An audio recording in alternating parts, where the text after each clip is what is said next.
Assalamualaikum warahmatullahi wabarakatuh. Sahabat dakwah Muhammadiyah dimanapun Anda berada, kembali lagi bersama saya Bes Nugraha dalam program Podcast Infomu, di mana Podcast Infomu ini menghadirkan narasumber-narasumber yang sangat luar biasa, bukan hanya dari Sumatera Utara saja. Dan alhamdulillahnya ini kita kehadiran tamu yang spesial. Beliau ini merupakan, ya bisa dibilang role modelnya para amil-amil se-Indonesia nih. Soalnya beliau amil terbaik se-Indonesia. Siapa lagi kalau bukan Mas Ihwan Mustafa selaku Direktur Lazismu Jawa Tengah. Assalamualaikum Mas. Waalaikumsalam. Mas Bes, sehat-sehat. Gimana kabarnya Mas? Ya, alhamdulillah doanya. Waduh, kalau dilihat dari profilnya low profile banget ini. Luar biasa. Kabarnya gimana? Ini berapa hari sih di Medan Mas? Ini di Medan berangkat Sabtu, nanti pulang Senin, habis itu lanjut ke teman-teman Laismu di Kepri, di Batam. Di Batam? Yeah. Masya Allah. Dalam rangka Rakerda Lazismu Kota Medan, sahabat dakwah Muhammadiyah, seperti apa Mas melihat antusias dari para peserta yang mengikuti Rakerda ini? Surprise ya. Jadi ini tadi dari daerah, dari cabang, dari ranting, dari Aisyah, saya mengikuti Rakerda selama ini jarang yang sebanyak ini, ada ratusan peserta. Biasanya hanya berhenti di level PCM, ini sampai ranting. Semoga benar-benar menjadi persamaan persepsi ya, karena dalam teori behavior kan kalau mau merubah perilaku ya dari persepsinya dulu ya dirubah. Oke. Kira-kira gitu Mas. Baik Mas, Jawa Tengah ini kan bisa dibilang terbaik untuk Lazismunya, menjadi role model. Itu perkembangan Lazismu Jawa Tengah saat ini seperti apa sih Mas? Di semua kabupaten kota alhamdulillah sejak tahun 2017 itu sudah berdiri semua Lazismu daerah. Cirinya ya ada badan pengurus yang aktif, ada eksekutif yang full timer gitu. Itu selalu kita kawal, audit juga rutin. Bahkan setahun ini untuk kantor wilayah juga mengikuti audit ISO gitu. Oke. Jadi kita terus untuk membuat standar-standar baru ya, yang belum pernah dilakukan supaya tidak ketinggalan dengan yang lain. Sebenarnya kalau dibilang bagus-bagus banget, kita belum ideal kok. Masih banyak PR yang harus kita selesaikan. Oke. Tapi bukannya mau sombong, untuk pengimpunan dana berapa Mas? Ya, per Oktober kemarin 229 miliar. 229 miliar. Itu gimana sih ngumpulinnya Mas? Ya, jadi memang konsolidasi ya. Satu atap itu menjadi isu sentral di Laismu Jawa Tengah. Kita benar-benar meminimalisir jangan ada kantor layanan yang berjalan sendiri tanpa koordinir. Ya, dia harus benar-benar satu atap dengan Laismu pembentuk.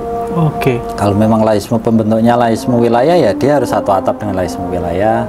Kalau Laismu pembentuknya Laismu daerah, ya harus satu atap dengan Laismu daerah gitu. Sehingga kita selalu mendapatkan lipatan-lipatan penghimpunan atau kuantum lipnya ya. Jadi kalau pengen Laismu itu sehat, pertama sehatkan dulu memang Laismu daerah. Oke. Nanti akan ada liputan penghimpunan kedua, itu ketika kantor layanan kecamatan itu satu atap. Laismu daerah yang sudah sehat, yang sudah punya penghimpunan besar akan ketambahan dari kantor layanan, itu gede lagi. Nanti mengembang ke aum-aum yang besar, aum-aum yang besar. Nanti nambah lipatan lagi penghimpunan. Nanti ada lipatan berikutnya, ketika PDM juga satu atap. Satu atap ya? Ya, jadi ayahanda yang di bendahara itu tinggal perintah aja. Kita sebagai murni kasirnya, murni kasirnya gitu. Dan ini kita di Jawa Tengah sedang diminta untuk membuat roadmap bagaimana majelis lembaga ini juga satu atap. Satu atap cuma ya. Gitu. Kalau begitu nanti wah, yang insya Allah untuk per kabupaten kota nyari 20M itu tidak sulit. Bisa dibilang Lazismunya itu nggak jalan sendiri-sendiri ya Mas ya. Dan bisa dibilang untuk semua daerah sebenarnya itu bisa dijalankan. Sangat bisa. Sangat bisa ya Mas. Bisa. Tapi kalau Mas melihat potensi untuk Sumatera Utara itu terkait dengan zakat, infak, sodako itu seperti apa sih? Saya sejak 5 tahun yang lalu bilang sama teman-teman di Laismu Medan ini ya. Medan ini bukan kota besar, tapi Medan ini kota sangat besar. Potensinya luar biasa lah, potensinya luar biasa. Tinggal kita nggarapnya saja gitu. Kuncinya ya jangan berhenti. Dari kita berjalan terus, ilmu itu akan hadir. Tapi kalau berhenti ya nggak akan ada yang baru. Ya asal muter terus, nggak berhenti kita bicara dan tidak mentolerir hal yang menyimpang ya Mas. Kalau ada pembiaran-pembiaran, oh di sana KL jalan sendiri, oh di sana ada Aum galang sendiri, oh di sana ada pimpinan yang membolehkan bayar zakat tidak layismu. Dan kalau itu layismu tidak bersikap, ya bersikapnya tidak harus strike ya, lewat persuasi, lewat pendekatan, terus begitu, insya Allah ya konsolidasi terbentuk. Oke. Apapun kok itu, tak pikir itu berlaku umum ya. Kayak di kantor saya gitu, umpamanya ada staf-staf nggak kena target dibiarin gitu, kerja seenaknya dibiarin ya otomatis nggak sesuai target. Itu berlaku umum di manajemen saya pikir. Oke, komunikasi itu penting ya Mas ya. Baik. Kalau kita melihat kurangnya literasi zakat, mungkin buat sahabat dakwah Muhammadiyah terkait dengan zakat ini, pemahaman seperti apa sih Mas yang mungkin bisa disampaikan kepada sahabat dakwah Muhammadiyah Mas? Iya, sahabat dakwah Muhammadiyah, saya paling senang mengajak keprihatinan bersama dulu ya. Jadi asal kita punya keprihatinan bersama, punya mindset yang sama tentang realita kita, tidak sekedar realita umat. Terlalu banyak politikus yang bicara kalau realita umat. Realita peribadatan kita, realita kita sendiri dalam mengamalkan Islam. Ketika kita ngerti segitunya loh, kita itu berjarak dengan Islam. Sebegitunya loh, kita itu nggak peduli sama orang lain saat ini gitu. Kita sering ngolok-ngolok kondisi negeri ini, sering ngolok politikus saat ini, padahal kita sendiri itu juga nggak jauh lebih baik loh. Makanya saya tadi bicara ini loh, begitu berjaraknya kita itu dengan al-ma'un, bahkan begitu berjaraknya kita itu dengan perjalanan keidalan sendiri gitu. Nah insya Allah kalau kita muncul keprihatinan bersama, teman-teman juga bisa berjalan secara profesional gitu ya, nggak capek, ya insya Allah ketemulah matching antara kesadaran masyarakat dengan profesionalitas kita ini. Nggak bisa masyarakat sadar kita nggak profesional. Iya. Juga terlalu berat kita profesional tapi masyarakatnya belum sadar. Ya. Maka bridging adanya Ayahanda di majelis tabligh gitu sangat terasa betul. Kami di Jawa Tengah sangat terbantu ya dengan pimpinan yang support. Ketua PWM itu biasa buat instruksi ke daerah, ke perguruan tinggi, ke rumah sakit tentang penggalangan dana gitu. Pimpinan dai-dai di kami biasa menyuarakan tentang zakat gitu. Jadi bahkan ada sekolah atau kuliah tabligh itu yang materi wajibnya tentang zakat. Tentang zakat ya.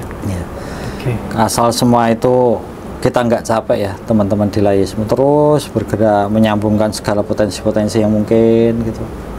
Ya hasilnya insya Allah sesuai. Gitu. Baik. Tapi kalau untuk fundraising di Muhammadiyah seperti Mas sampaikan di Rakerda tadi, ada terkait dengan retail, digital dan corporate itu seperti apa sih Mas yang penguatan-penguatan yang dilakukan? Iya, jadi Muhammadiyah ini kan nggak ada lawan kalau di retail ya, nggak ada lawan. Maka saya kalau di teman-teman Layismu, ukuran retail kita sebagai pemenang itu gampang. Asal penghimpunan kita itu lebih gede dari Basnas setempat, ya berarti retail kita pemenang di situ. Tapi ngalahin Basnas saja nggak bisa, ya berarti ya belum menang. Gitu. Ada ukuran lah, ada ukuran. Kalau belum ya terus bergerak gitu. Dia segmentasinya cuman PNS, gitu. PNS itu seberapa sih dari jumlah penduduk? Kecil. Ya mereka dimudahkan bla bla bla. Tapi kita kan menang kredibilitas, gitu. Asal kita jalan terus ya, insya Allah hasilnya lebih besar. Kita yang punya infrastruktur yang kuat kok, kuat. Asal digerakkan itu memang ukurannya memang harus retailnya menang, karena itu sisi tajam kita, sisi tumpul kita kan masih di corporate, masih digital gitu. Ya. itu masih lemah kita. Tapi bukan berhenti, kita ya terus. Cuman belum dibukakan jalan aja di situ. Oke, baik Mas. Selain dari kesadaran masyarakat, penguatan amil itu sendiri sangat penting terkait dengan zakat infak sodako ini. Seperti apa sih Mas penguatan-penguatan ke depannya kepada para amil ini? Apakah mungkin ada berpendapat para amil ini harus belajar psikologi juga kan gitu kan? Itu gimana sih Mas? Iya Mas Bes. Jadi saya merasakan betul ya, karena saya pernah jadi pengurus, saya juga pernah setengah pengurus, setengah eksekutif. Sekarang full eksekutif gitu. Memang kunci utamanya di SDM. SDM ya. Kalau mau memperbaiki laismu ya SDM-nya dulu perbaiki. Kalau mau menghebatkan laismu ya SDM-nya yang dihebatkan gitu. Umat ini nunggu kita datangi secara profesional gitu. Nah kalau kita nggak bisa men-scale up ke arah ke sana ya berat. SDM itu tak pikir memang investasi yang paling utama. Dulu saya diajari Mas Dodo ya di laismu. 2008 itu zaman Pak Din Samsudin pertama laismu berdiri di Sragen itu 2 tahun belum kelihatan hasilnya. Baru periode muktamar 2010, 2011 saya juga mulai masuk. Terus Mas Dodo sederhana. Saat itu kan masih jejaring. Belum ada istilah eksekutif juga. Kalau mau hebat ya harus ada yang fokus, nggak sambilan. Nah kita di pengurus ini sambilan, maka kita harus meng-hire orang. Gitu. Belum ada duit ya cari donatur khusus gaji. Gitu ya. Ya akhirnya ada beberapa orang. Kemudian tahun 2015 mulai ada nomenklatur. Kita sudah terstruktur, tidak jejaring. Adanya eksekutif. Memang di nomenklatur belum ideal. Badan pengurus bisa mengangkat eksekutif untuk membantu kerja-kerjanya gitu. Jadi statusnya masih pembantu, bukan sebagai partnership di situ. Makanya saya mengusulkan untuk dirubah itu badan pengurus wajib mengangkat. Sejak tahun 2018 saya sudah usul itu dirubah nomenklatur, wajib mengangkat eksekutif. Karena kalau hanya bisa gitu kan, boleh ada boleh enggak. Sehingga laismu nggak akan pernah niat besar. Niat besar aja belum ada gitu. Tapi kalau wajib itu kan niat besar. Niat besar. Nah, baru diikhtiari bagaimana menjaga eksekutif biar terus bertumbuh. Kira-kira gitu. Terus bertumbuh dan lebih profesional lagi ya Mas ya. Betul. Baik, kalau terkait dengan kantor layanan sendiri, seberapa penting sih Mas adanya sebuah kantor layanan Lajismu itu? Kalau Lajismu tidak menghidupkan kantor layanan, dia tidak akan menemukan lompatan penghimpunan jilid berikutnya. Dia hanya akan mengandalkan penghimpunan di dirinya sendiri. Kalau daerah ya Lajismu daerah, kalau wilayah ya Lajismu wilayah.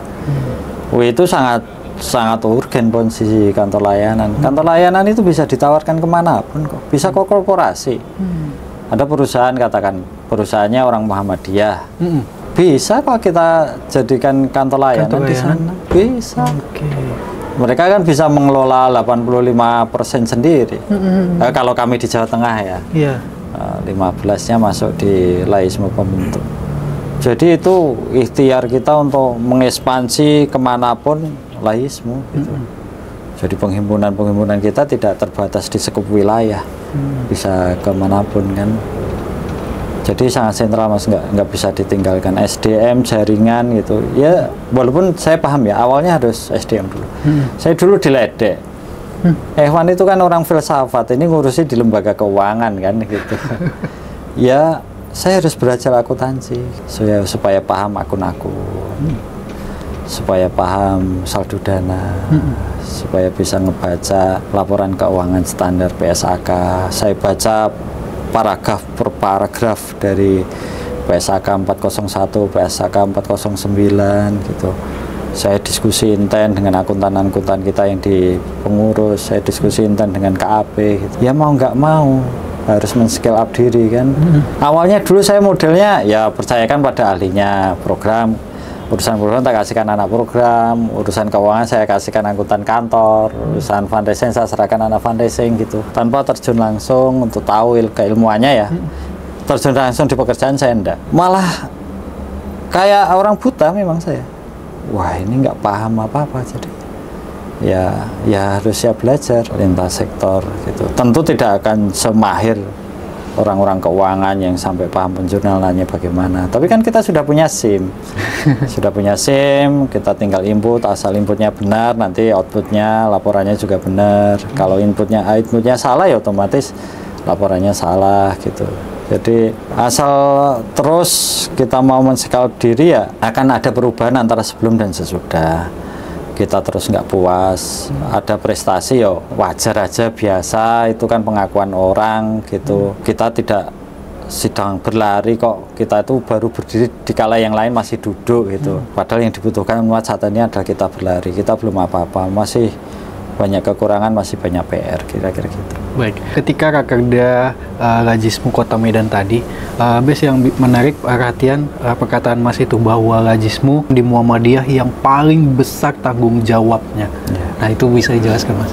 Iya sih, jadi awal saya selalu bilang ya, kenapa ya zakat ini pertama ditinggal umat sejak para sahabat dulu ya. Tapi fenomena di Indonesia lebih menyesakkan lagi. Orang itu begitu senang dengan naik haji, tapi tidak dengan zakatnya. Naik haji sekarang saya hitung-hitung itu satu orang bisa 100 juta. DP-nya, bulanannya, oleh-olehnya, biaya pamitannya, biaya penyambutannya, 100 juta lebih. Pertanyaannya sederhana. Selama waktu nabung itu 100 juta pernah nggak itu buat doa? Ya, sebegitu mengenaskannya surat Al-Maun gitu kan. Jadi di mana-mana saya cerita itu Mas. Mbok dipahami kalau sholat aja bisa celaka, apalagi hajinya gitu. Jadi glorifikasi peribadatan itu menyesatkan. Zakat itu kan nggak ada glorifikasi. Sehingga orang males ya. Tapi kalau korban haji, kita berjuang untuk korban itu dikalengi kan gak gampang Mas. Walaupun kita sampaikan itu nilai manfaatnya yang tengah-tengah bencana dulu itu kan kita nggak bayangin dan bisa bawa daging di pengungsian, nggak bayangin dulu gimana bawanya. Emang ada freezer, ada listrik di sana, emang ada api. Tapi sekarang kita bisa bawa berkintal-kintal, bahkan ton di tempat-tempat itu. Dari korban. Emang gampang merubah budaya orang yang biasa korban di masjid sebelah menjadi dikalengi. Walaupun kita nggak minta semua. Kalau di situ 10 sapi, katakan 1 sapi aja deh. Tapi problemnya siapa yang mau memindahkan ke sana? Jadi nggak dilihat tetangga loh. Ya kan siapa yang tahu? Tetangga jadi nggak tahu loh kalau ikut ke rendangmu itu. Glorifikasi ini menyesatkan. Bermegah-megah ya apapun lah itu sudah disinyalir kan. Kalau bermegah-megahan itu ya korban pertamanya duafa. Itu udah pasti, dan laismu posisi sentralnya di situ. Mengembalikan lagi peran peribadatan gitu. Ya pasti nggak ringan lah. Makanya kita butuh terus terang itu butuh bantuan-bantuan dari majelis lembaga urtum lain. Kita butuh MPI untuk menyuarakan, kita butuh tablik untuk mendakwahkan gitu. Ya. Kita butuh MDMC untuk menolong ketika kebencanaan. Kita butuh semuanya lah.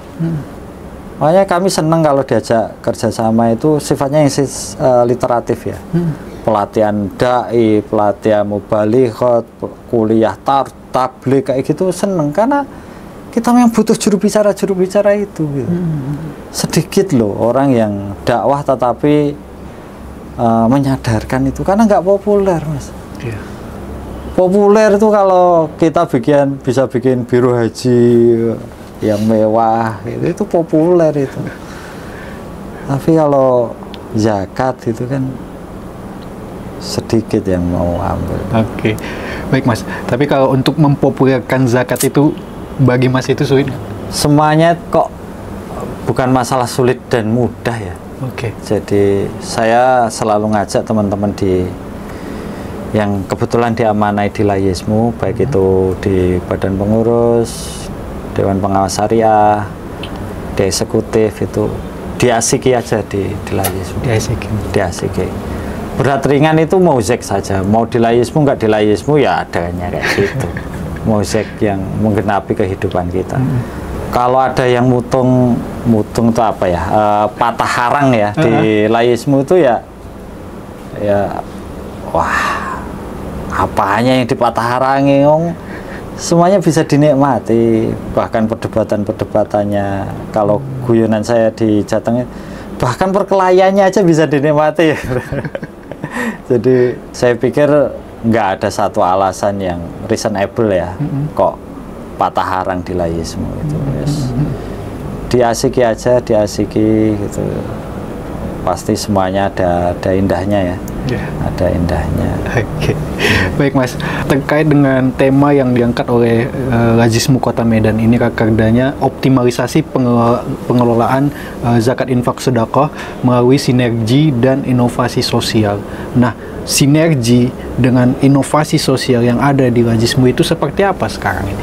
Iya, jadi sinergi yang kita lakukan ini ya di forum ini tadi, kita jangan sendirian gitu. Kalau bergerak jangan sendirian.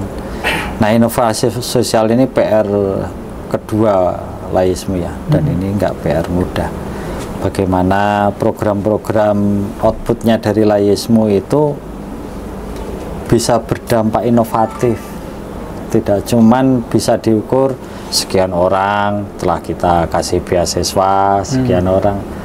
Inovasi dari yang dulu dulu seperti itu sekarang meningkat menjadi hebat dan diakui, yang berbeda sama sekali kemudian realitanya dengan sebelumnya.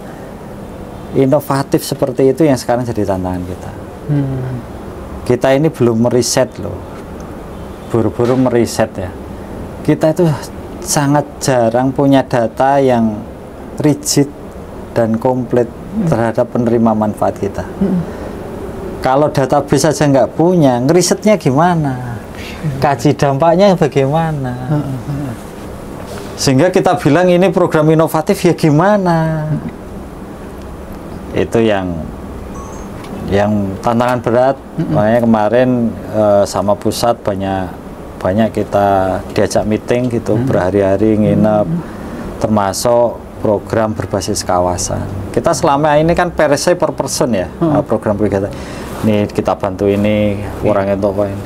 Sekarang berbasis kawasan, boleh desa, boleh kecamatan, boleh bahkan kampung, namanya kampung berkemajuan itu. Itu yang saat ini. Jadi inovasi tadi konteksnya adalah konteks program. Masih banyak lah PR Mas, masih banyak PR, tapi ya kuncinya di awal saya yakin SD. Baik Mas, mungkin sedikit terkait dengan perjalanan Mas di Rajismu. Mungkin menjadi amir terbaik dan sekarang udah menjadi direktur Rajismu di Jawa Tengah. Itu mungkin boleh share sedikit ke sahabat dakwah Muhammadiyah, seperti apa perjalanan Mas di Rajismu? Saya banyak sekali kekurangan ya Mas Bes. Yang nggak suka saya juga banyak, yang marah sama saya juga banyak ya. Jadi bahkan capaian-capaian yang beberapa diapresiasi orang itu yang mencemooh juga banyak gitu. Jadi belum apa-apa dan belum seberapa. Cuman karena sebelum saya masuk di laismu itu sedikit-sedikit sudah baca tentang Kiai Dahlan ya. 2011 sampai 2016 kan jadi anggota pengurus, ketuanya Mas Dodok yang sekarang sekretaris PWM Jawa Tengah. Kemudian 2016 saya diminta menggantikan Mas Dodok jadi ketua BP. Ketika menjadi ketua BP itu saya tawarkan ke istri gitu. Ya kenapa sih wong sekedar ketua BP laismu aja minta pertimbangan istri, karena sudah terlanjur saya membaca sejarahnya Kiai Dahlan. Kiai Dahlan itu benar-benar pemimpin ya. Ciri pemimpin kan sederhana, mengutamakan yang umum daripada pribadi. Itu kan sejak kecil kita diajari kayak gitu dulu kecil saya PMP namanya Pendidikan Moral Pancasila, mengutamakan kepentingan umum dibanding kepentingan pribadi gitu. Kiai Dahlan kalau berdakwah itu tidak pernah diganggu Kiai Dahlan gitu. Suatu ketika keluar kota istrinya salah satu anaknya itu sakit keras yang menurut Bu Nyai Walidah ini bisa sampai nazak ini gitu. Sakit paniknya ngutus santrinya untuk menyusul Kiai Dahlan keluar kota itu. di luar kota. Kayak Dalan kaget kan nggak pernah diganggu gitu. Terus kayak Dalan pesan, ya sudah kalau urusan sudah selesai aku tak pulang gitu. Santrinya balik ketemu Bu Nyai, yo ditanya kan nggak sama Kiai itu. Ya santrinya jujur jawab, nanti kalau urusan selesai baru pulang. Iya. Apa ada suami kayak gitu ya? Tapi itu Kiai Dalan gitu. Ya tentu kurang puas Bu Nyai, disuruh nyusul lagi itu santrinya. Nyusul, Kiai Dalan kaget juga kan, kok nyusul lagi, kenapa itu? Katanya ini anaknya benar-benar sudah sakit keras, Bu Nyai minta tolong betul, mau pulang gitu. Itu kata-kata, ada 2 kalimat yang dititipkan ke santrinya itu yang menggugah kesadaran betul. Kalimat pertamanya bilang sama Bu Nyai, kalau takdirnya anakku itu sembuh, kalau aku nggak pulang apa jadi tidak sembuh. Kalimat kedua, kalau takdirnya anakku itu tidak sembuh, kalau aku pulang apa jadi sembuh. Suruh nyampaikan. Disampaikan begitu, Bu Nyai sadar. Itu kan ciri yang tauhid yang tuntas ya. Nah, kalau sekarang malah ribut itu. Karena saya tahu gitu, kenapa saya tawarkan untuk saya sampaikan. Ini konsekuensinya nanti tidak ada satu urusan pribadi pun yang bisa mengalahkan acara perserikatan. Itu secara awal ya. Jadi ketika kita diamanai menjadi ketua, itu berbeda hukumnya ketika tidak ketua. Tidak ketua aja nggak boleh main-main kok, apalagi ketua gitu. Jadi ketika masuk di perserikatan ya, Ki Bagus Hadikusumo jadi anggota Hofbestur PP ya, sekarang anggota pleno. Awal nikah ya, baru merintis usaha gitu. Lama nggak kelihatan di HB, di kantor PP gitu, ketemu Kiai Dalan, lama nggak kelihatan. Ki Bagus jujur baru mengikhtiari pekerjaan halal untuk anak istrinya gitu. Kiai Dahlan sarkas kok jawabnya, oh berarti ngurusin Muhammadiyah itu bikin rezekimu kacau gitu. Ya sudah, habis ini kamu istrimu, anakmu ikut saya di rumah. Sadar Ki Bagus Hadikusumo itu. Habis itu beliau aktif lagi di Hofbestur dan keluarganya baik-baik saja, kata Pak Sukrianto Air yang nulis itu. Kesadaran seperti itu mulai langka, Mas. Muhammadiyah itu di nomor sekian kan sekarang. Mana jarang lah kita ketemu Muhammadiyah di nomor 1 kan itu. Itu yang ya Ki Bagus kalau nggak dididik Kiai Dalan mungkin nggak jadi pahlawan nasional. Mas Mansur dulu di Kepala Mualimin, Mas, gajinya 200 golden. Belanda tuh bikin apa ya, semacam jabatan syariat Islam atau apa gitulah, saya lupa namanya. Ditawari gaji 1000 golden, selisihnya 80% sendiri. Kita pasti dengan mudah menjawab pasti yang dipilih tetap Mualimin kan gitu. Kita nggak pernah mikir kalau itu yang alami kita, Mas. Apakah kita akan tetap komitmen dengan Muhammadiyah? Di Muhammadiyah itu loh kadang kita nggak dihargai. Kok memilih tetap di Muhammadiyah, ada tawaran lain yang lebih menggiurkan. Padahal di Muhammadiyah kadang kita tidak dihargai. Itu yang barang-barang langka seperti itu yang saya selalu kagum ya. Baik, Mas. Masih ada, masih bisa ketemu ndak ya tokoh-tokoh yang kayak gitu. Wah, apalagi masih banyak khasanah kita itu yang kayaknya jadi kisah nabi-nabi padahal baru kemarin loh itu. Tapi mudah-mudahan spirit-spirit dari Kiai Dalan bisa terus amin, amin, kita semua di warga perserikatan Muhammadiyah. Mas, terima kasih atas kehadirannya sama-sama, di podcast Infomu ini. Mudah-mudahan kita bisa berbincang lagi, Mas, walaupun mungkin nggak bertatap langsung, mungkin via virtual bisa, dan untuk memberikan pemahaman-pemahaman terkait dengan zakat infak sedekah ini ya, Mas ya. Terima kasih atas kehadirannya. Sahabat dakwah Muhammadiyah, itulah perbincangan base yang ya bisa dibilang masih banyak lagi pertanyaan-pertanyaan yang ingin disampaikan, tapi ya mungkin di next episode ya bisa kita undang lagi Mas Iwan Nusofanya. Jadi mudah-mudahan apa yang kita hadirkan di podcast Infomu kali ini bisa menyadarkan kita, menambah semangat kita untuk berzakat, berinfak dan sedekah, dan untuk lazismu baik itu Kota Medan, Sumatera Utara mungkin bisa terus berkembang lagi. Kini saatnya saya Bisnuga pamit undur diri. Wassalamualaikum warahmatullahi wabarakatuh.